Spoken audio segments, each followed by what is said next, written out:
하나님 아버지, 이 찬란한 영광의 아침에 저희들을 교회로 불러 모아주시며 그리스도의 부활을 찬양하고 또 선포되는 하나님의 말씀을 통하여 부활하신 그리스도의 능력 안에 들어가게 하시니 감사합니다. 이제 저희가 주의 말씀을 들을 때에 주의 성령께서 우리를 인도하셔서 하나님의 구원의 은혜 가운데 누리는 풍성한 새로운 생명을 다시 누리는 우리가 되게 도와주시기를 예수 그리스도의 이름으로 간절히 기도합니다. 부활절을 맞이하면서 기독교의 신앙의 핵심을 설명드리기 위해 준비된 세계를 뒤흔든 4일 설교 시리즈의 마지막 시간이 되었습니다. 네 번째 시간이었던 지난 금요일 날 저녁 시간에는 예수께서 십자가에 못 박혀 사형을 당하셨던 그 참혹하고 끔찍한 그 사건이 실제로는 온 인류의 운명을 뒤바꿔놓은 그런 사건으로 인류 역사를 통틀어 전무후무한 최고의 정점이었다는 것을 제가 말씀을 드렸다면, 오늘 아침 시간에는 그 사건이 일어난 지 3일 후인 일요일 아침 새벽, 예수께서 굳게 닫혔던 무덤의 돌문을 박차고 죽음에서 일어나 부활하신, 그래서 영생으로 들어가는 문을 활짝 열어 제치시고 그를 믿고 의지하는 모든 사람들도 참되고 영원한 생명에 참여할 수 있게 하셨던 그 역사적이고 그 결정적인 순간의 전모를 파헤쳐보고 이 사건이 우리들의 현재 삶에 던져주고 있는 그 의미를 잠시 짚어보도록 하겠습니다. 기독교 신앙에서 가장 중요하고 독특한 내용은 우리가 죽은 후에 육체와 영혼이 분리가 되어서 영혼은 저 세상 어디로 가든지 아니면 이 세상을 돌아다니든지 이렇게 되고 육체는 소멸되어 사라져버리는 것이 아니고 하나님께서 정해놓으신 어느 한순간 그때까지 이 세상에 존재했던 여러분과 저를 포함하여 모든 사람들이 육체적으로 부활할 것이라는 믿음인 것입니다. 성경에 이 예수 그리스도의 부활 사건에 관해서 이런 말씀이 있습니다. 그리스도인들에게 있어서 이 역사적인 부활의 사건이 얼마나 중요한 것인지 이것을 설명하는 이런 말씀인데요. 고린도전서 15장의 말씀을 한번 들어보십시오. 그리스도께서 만일 다시 살아나지 못하셨으면 우리가 전파하는 것도 헛된 것이요 너희 믿음도 헛것이며 또 우리가 하나님의 거짓 증인으로 발견되리니 우리가 하나님이 그리스도를 다시 살리셨다고 증언함이라. 만일 죽은 자가 다시 살아난 일이 없으면 하나님이 그리스도를 다시 살리지 아니하셨으리라. 만일 죽은 자가 다시 살아난 일이 없으면 그리스도도 다시 살아나신 일이 없었을 터이요 그리스도께서 다시 살아나신 일이 없으면 너희의 믿음도 헛되고 너희가 여전히 죄 가운데 있을 것이요 또한 그리스도 안에 잠자는 자도 망하였으리니 만일 그리스도 안에서 우리가 바라는 것이 다만 이 세상의 삶뿐이면 모든 사람들 가운데 우리가 더욱 불쌍한 자라. 설교를 준비하면서 인터넷에서 제가 다음과 같은 정보를 얻어낼 수가 있었습니다. 2014년부터 2023년까지 10년간의 기간 동안에 호주의 평균 사망자 숫자가 1년에 17만 5천 명이라는 것입니다. 10년이면 175만 명이 호주에서 세상을 떠난 것입니다. 같은 기간에 한국에서는 연평균 31만 2천 명이 지난 10년 동안 세상을 떠났는데요. 계산해 보면 312만 명이 사망한 것입니다. 지난 10년 동안 대략 잡아서 시드니 총 인구의 절반가량의 사람이 사망했다는 것입니다. 얼마나 정확한지 모르겠습니다만 유엔의 통계에 의하면 지난 10년간 전 세계 인구의 총 사망자는 무려, 놀라지 마십시오, 5,870만 명이라는 것입니다.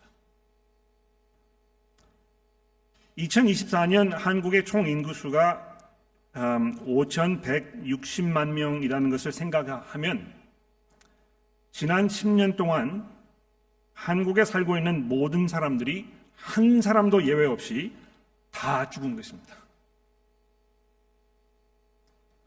제가 주보 설교 요약지 1번에 무적의 정복자 죽음이라 이렇게 적어 드렸는데요.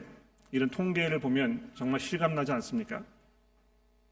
근데 이보다 더 현실적인 것은 이 자리에 계신 거의 모든 분들이 짧게는 5년, 좀 더 길게는 40년, 그 안에 모두 이 통계에 포함될 것이라는 사실입니다.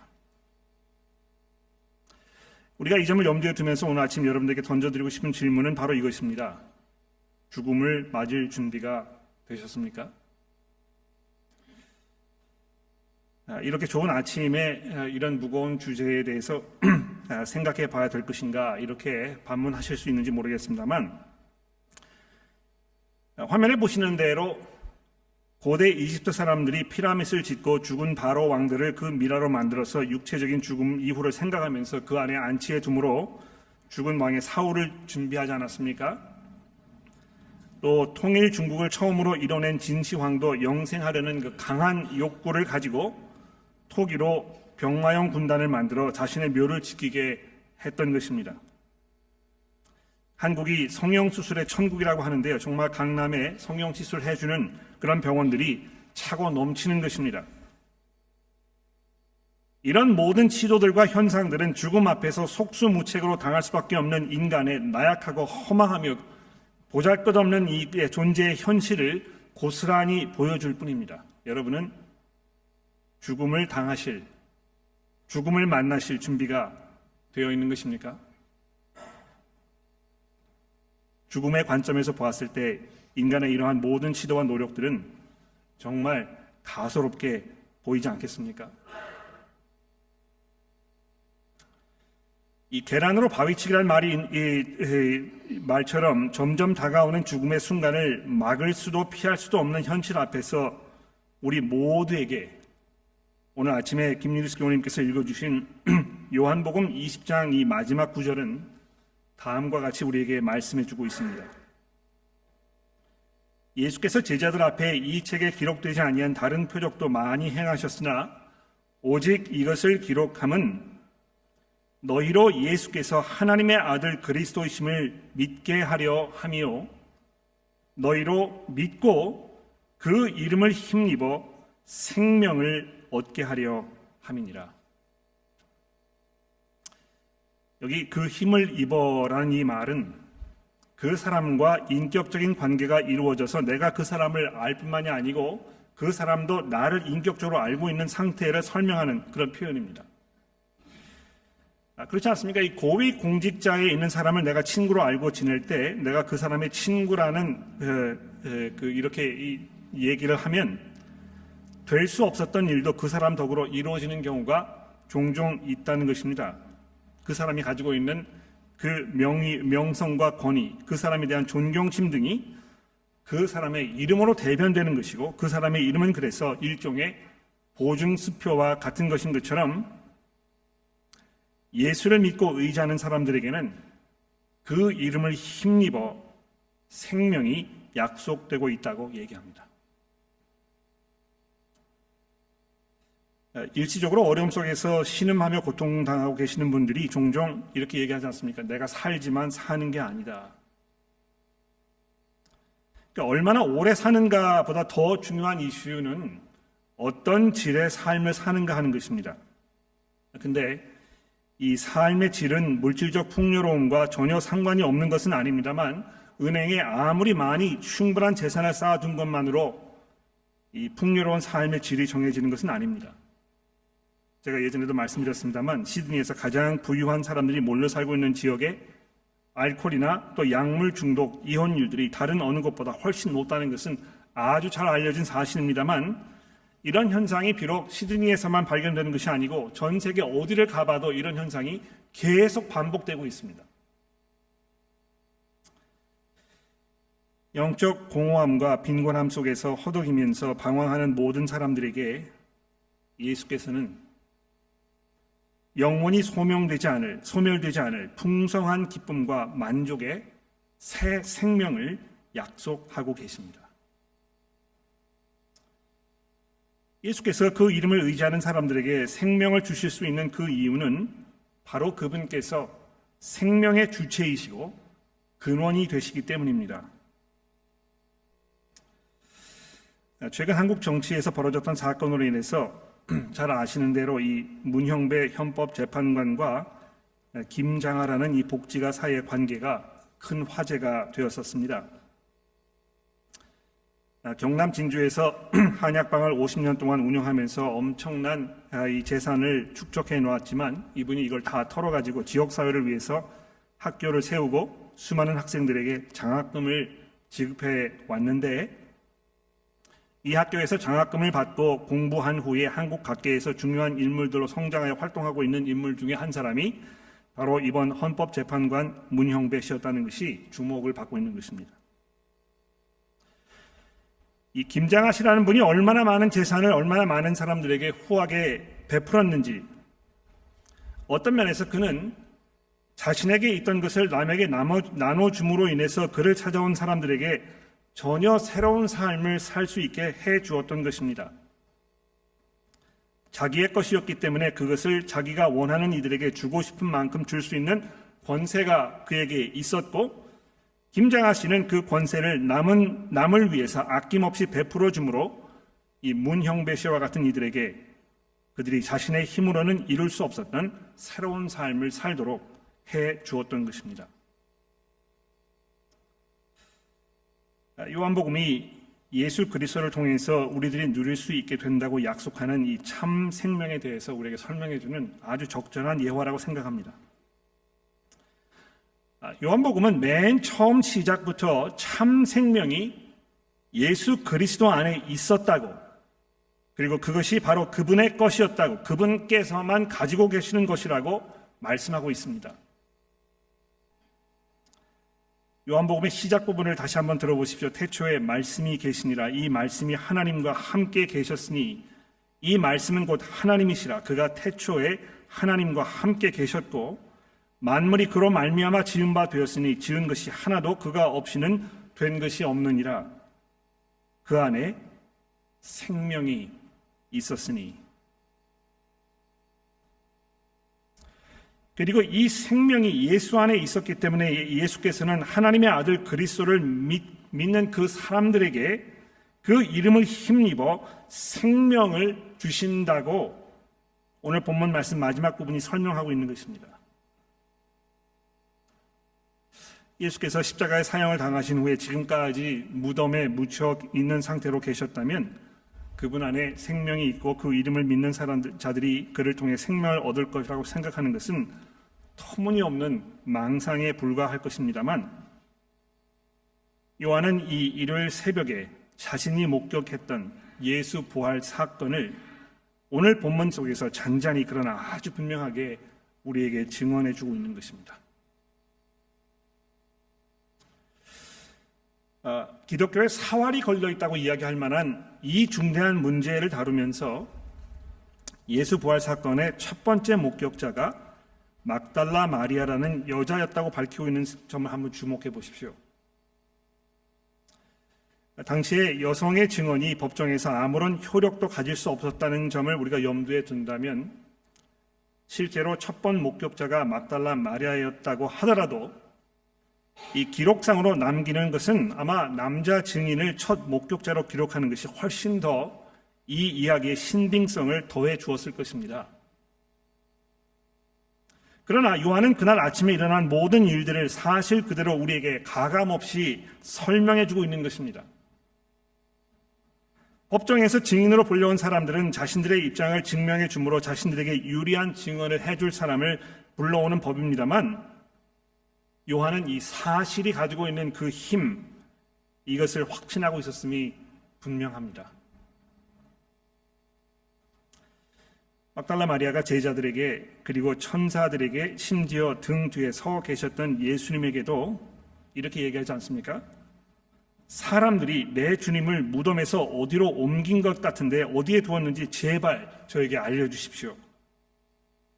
이렇게 간청하는 장면이 이 본문에 3번이나 등장합니다. 아마 예수의 몸을 누가 이 무덤에서 끄집어내가지고 어디 다른 데로 옮겼을 것이다 하는 이 주장, 이 설명, 이것이 기독교를 믿지 못하는 사람들이 가지고 있는 가장 대표적인 그 해석 방법입니다. 예수께서 부활하신 것이 아니고 무슨 이유에서든지 간에 예수의 시체를 찾을 수가 없었던 것에 불과하다는 그 주장의 일부분인 것입니다.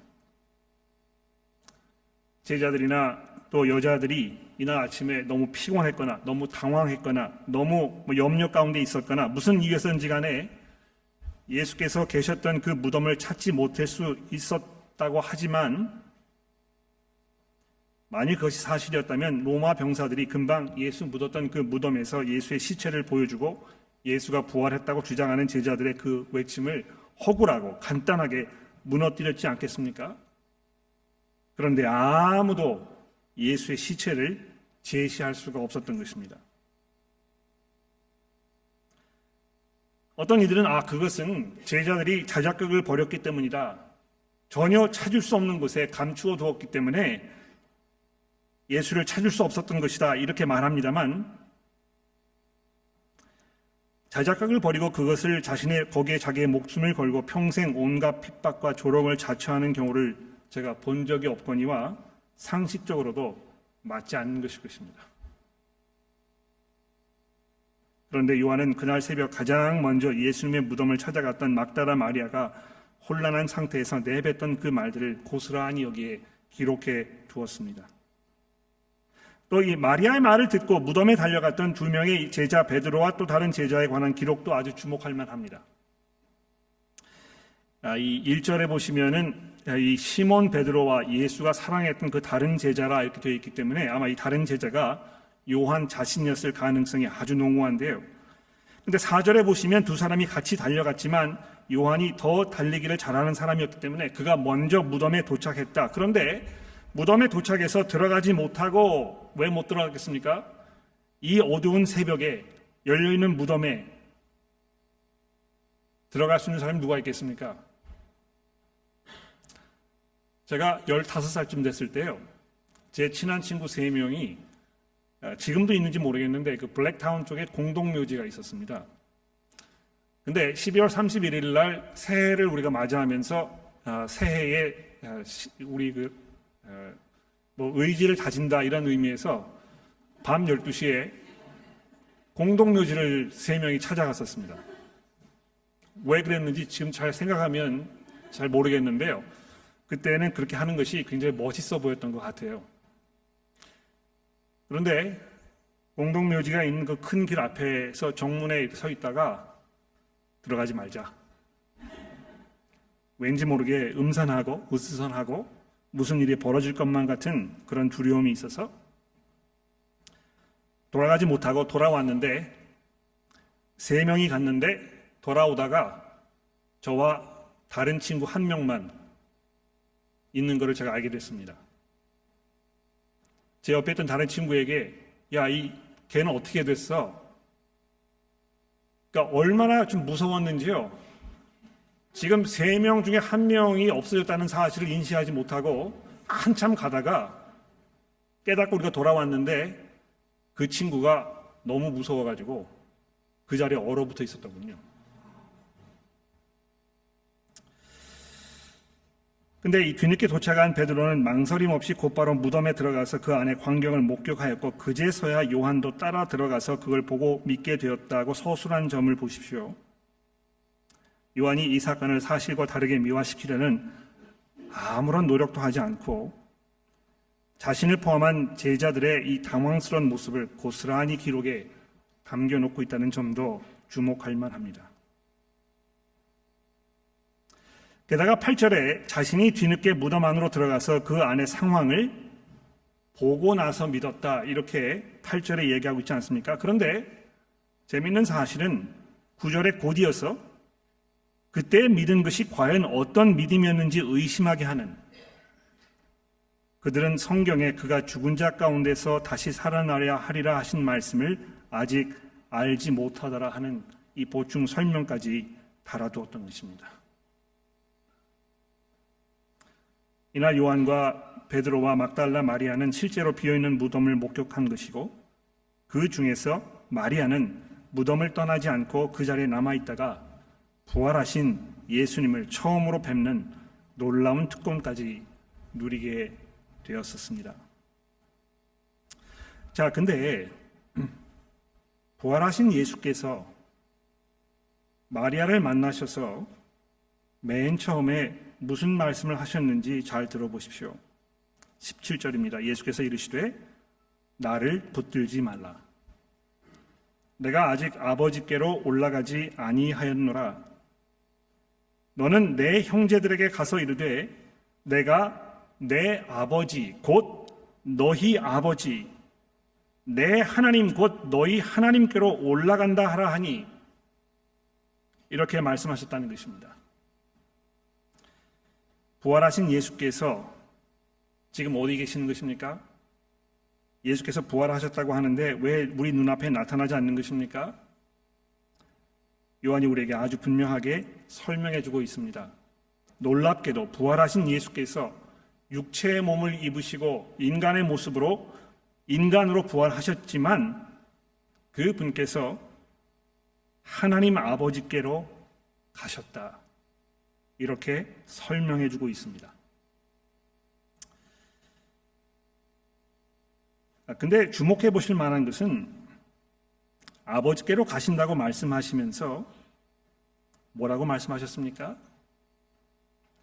내 아버지 곧 너희의 아버지, 내 하나님 곧 너희의 하나님께로 내가 올라간다, 이렇게 말씀하시면서 부활하신 그리스도께서 누리시는 하나님 아버지와의 이 관계 안으로 여러분과 저를 초대하고 계시는 것입니다. 저는 평생에 양자로 입양되었던 이런 사람들을 개인적으로 만나본 적은 없습니다. 아마 여러분들 중에 그런 분들 계시는지 모르겠는데요. 비록 만나보지 못했지만 그런 놀라운 특권을 누렸을 때 이것이 얼마나 엄청난 일인가에 대해서 짐작은 해볼 수 있습니다. 아무도 나를 사랑해 주지 아니하고, 아무도 나를 돌아보아 주지 아니하고, 아무도 내 필요를 채워줄 수 없고, 나 홀로 이 세상에 남아있는 그 상황 속에서 누군가가 나를 찾아와서 내가 너를 내 아버지에게로 데려가서 너도 역시 내 아버지의 아들이 되겠다고, 될 수 있도록 해주겠다고 하면 이 얼마나 놀라운 일이겠습니까? 뿐만 아니고 내가 내 아버지께로부터 상속으로 받아야 했던 모든 유산이 너의 것이 될 것이라고 이야기했을 때 이것보다 더 풍성하고 이것보다 더 은혜로운 그런 경험이 있을 수 없을 것입니다. 그런데 예수께서는 아버지께로 가시면서 제자들에게, 그리고 이 부활 사건의 내용을 읽고 있는 여러분과 저에게 너희들도 나와 함께 내 아버지의 자녀가 될 수 있다는 약속을 해주고 계시는 것입니다. 그래서 곧이어서 예수께서 제자들을 만나실 때마다 뭐라고 말씀하셨습니까? 너희에게 평강이 있을지어다. 19절에 보시면 안식 후 첫날 저녁에 제자들만 모여있는 그 자리에 예수께서 처음으로 나타나셨습니다. 그리고 너희에게 평강이 있을지어다 말씀하십니다. 또 그날 저녁에 두 번이나 21절에 또 역시 너희에게 평강이 있을지어다 말씀하십니다. 그리고 얼마 지나서 도마까지 그 자리에 함께 있었을 때에 26절에 보시면 또 다시 제자들에게 나타나셔서 너희에게 평강이 있을지어다라고 말씀하십니다.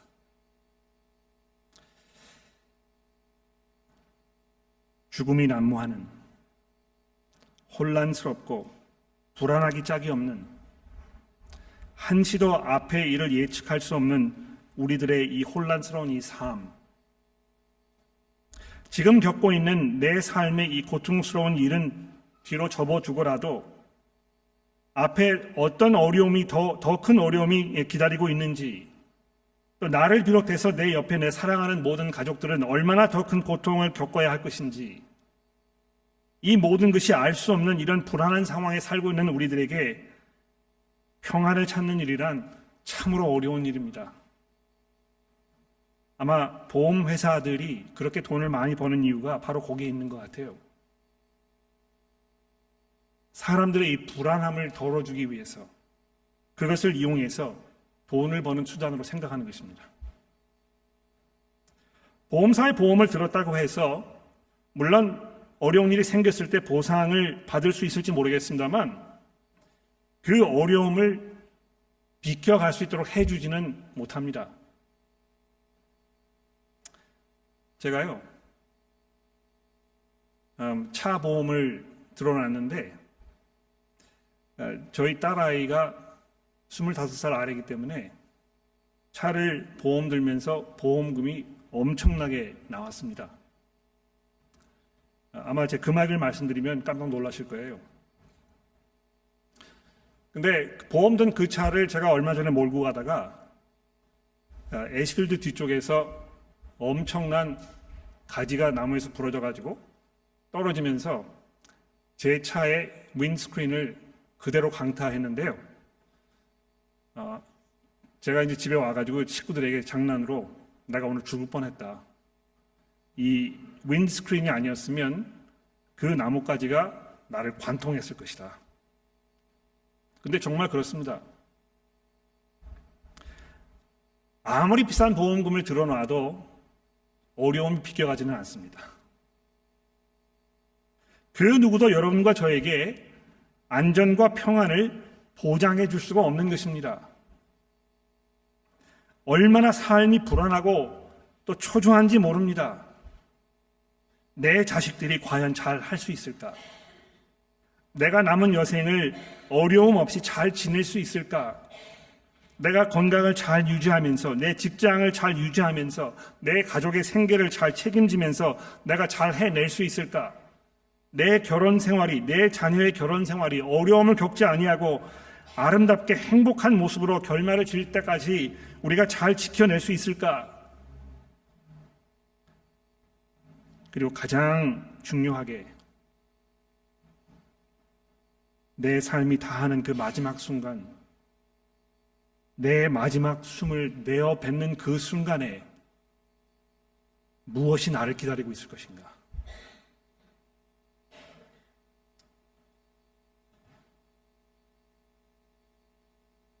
한국 사회가 점점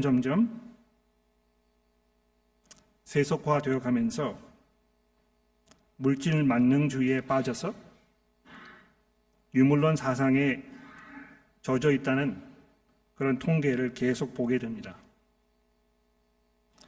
사후세계라는 것은 없고 신을 믿는다는 것은 미친 짓이다. 이렇게도 이야기하지만 정작 죽음이 벌어진 그 순간에는 그 누구도 예외 없이 세상을 떠난 그 사람을 추모하면서 좋은 곳에 가서 평안히 쉬시라고 이렇게들 얘기를 합니다.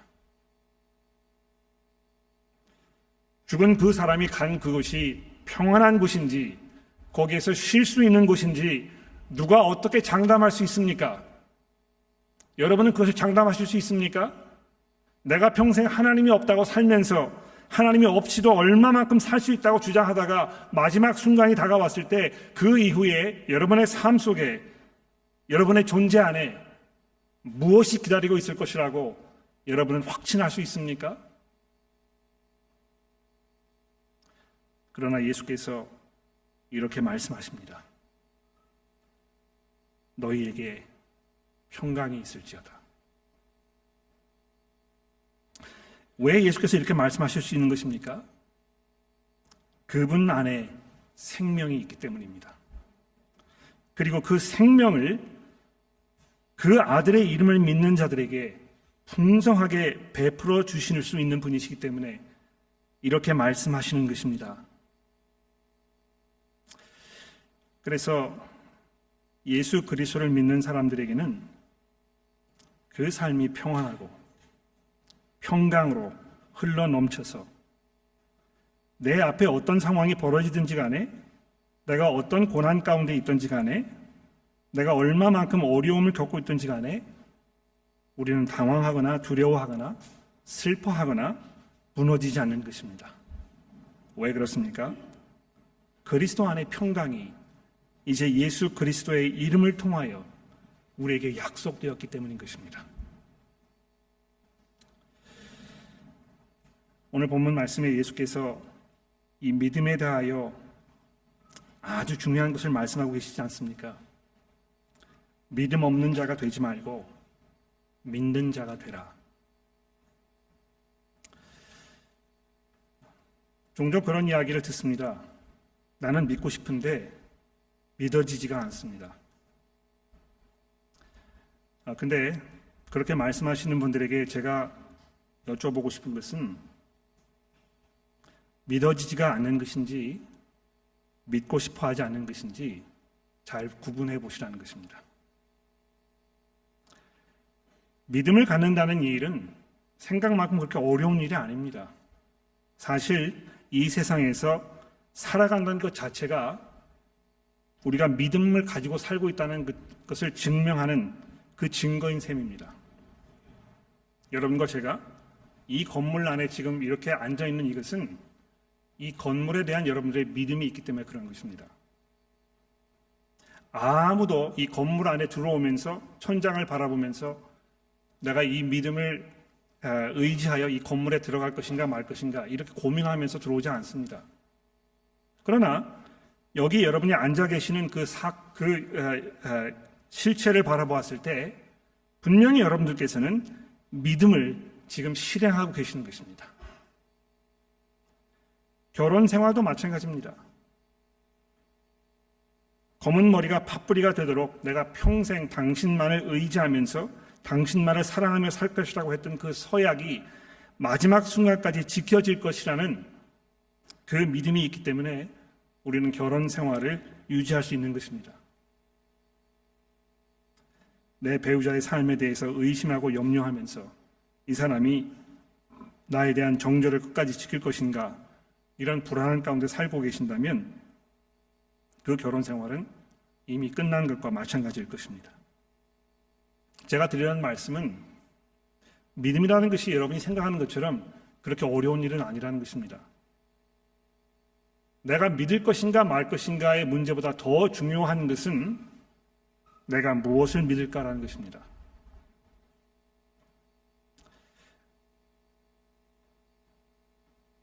저는 오래전에 십자가에 못 박히셨다가 3일 후에 무덤문을 박차고 부활하신 예수 그리스도라는 그분에게 내 삶의 모든 것을 다 걸어야 되겠다고 결정하였습니다. 아마 이 자리에 앉아 계시는 많은 교우 여러분들도 그 결정을, 그 선택을 하셨을 것입니다. 이 자리에 그 선택에 대해서 주저하고 계시는 분들이 계시는 것을 제가 알고 있습니다. 그런데 그 선택의 시간이 그렇게 마냥 지연되지는 않을 것이라는 것을 여러분들에게 말씀드리려 합니다. 머지않은 장래에 이미 여러분들에게 충분히 제시된 예수 그리스도 안에 있는 이 참 생명의 그 매력적인 이 삶이 여러분의 마음속에도 풍성한 열매로 나타나게 되기를 간절히 기도합니다. 기도하겠습니다.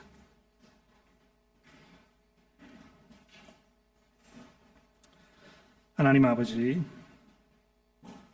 그리스도께서 죽은 자 가운데 남아있지 아니하시고 무덤을 박차고 일어나셔서 이제 이 온 세상의 주인이 되셨음을 찬양하며 감격하며 감사합니다. 저희들이 예수를 믿기로 작정하면서 우리의 모든 삶을 그분에게 맡기기로 우리가 결정하였는데 그 결정이 얼마나 복된 삶을 우리에게 이미 제공해주고 있는지 돌아보면 이것이 얼마나 옳은 선택이었는지, 얼마나 이것이 놀라운 하나님의 은혜의 결과였는지를 돌아보게 됩니다. 하나님 그리스도께서 우리에게 약속하시는 이 참된 평안과 그 평안의 주체인 이 참 생명이 오늘 이 자리에 머리 숙인 우리 모두 가운데 풍성하게 베풀어지게 하시고 사망과 죄의 어두운 그림자 속에서 방황하며 살고 계셨던 모든 분들에게 참된 빛으로 참된 생명으로 환하게 드러나도록 은혜를 베풀어 주옵소서. 예수 그리스도의 이름으로 간절히 기도합니다.